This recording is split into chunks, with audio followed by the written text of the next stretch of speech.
আমরা মেয়েরা বরাবরই নিজের থেকে বেশি আমাদের কাছের মানুষগুলোর, আমাদের পরিবারের মানুষগুলোর খেয়াল রাখি সবসময়ই। আমি আমার মাকেও দেখেছি, আমি আমার শাশুড়ি মাকেও দেখছি।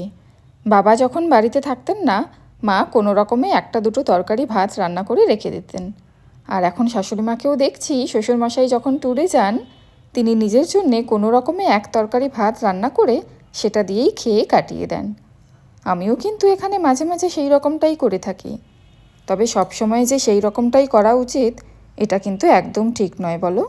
মাঝে মাঝে শুধুমাত্র নিজের জন্যও স্পেশাল কিছু করা কিন্তু খুব প্রয়োজন।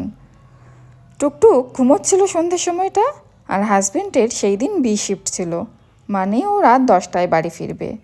আমিও কিন্তু অন্যান্য দিন সন্ধ্যের সময়টা 1 কাপ গরম চা সাথে 2টো বিস্কিট খেয়েই কাটিয়ে দিই।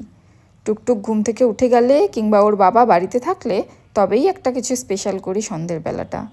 তবে সেই দিন মনে হলো নিজের জন্যেও একটু স্পেশাল ব্রেড টোস্ট বানাই। তোমরা বলতেই পারো মাঝখানটা ব্রেডের এই রকমভাবে কেটে দিয়েছিলাম কেন। আসলে আমি গোটা ব্রেডও ডিম দিয়ে বানিয়ে দেখেছি, আর এই রকমভাবেও এর আগেও বানিয়ে দেখেছি। এই রকম কেটে তারপর সেখানে ডিমটা ভরে বাকি ব্রেডটা দিয়ে বন্ধ করে দিয়ে বানালে সেটা কিন্তু একটু বেশিই টেস্টি হয়। মনে হয় যেন ব্রেডের ভেতরে ডিম অমলেটটা ঢুকে রয়েছে। তারপর আর ছুরি দিয়ে মাঝখান দিয়ে কেটে দিয়েই একদম স্যান্ডউইচের মতো, দেখতেও বেশ ভালো লাগে। সাথে নিয়েছিলাম টমেটো ক্যাচাপ আর চা 1/2 কাপ, তার কারণ ব্রেড টোস্ট বানাতে বানাতে চা আমার হয়ে গিয়েছিল, আমি খাওয়াও শুরু করে দিয়েছিলাম।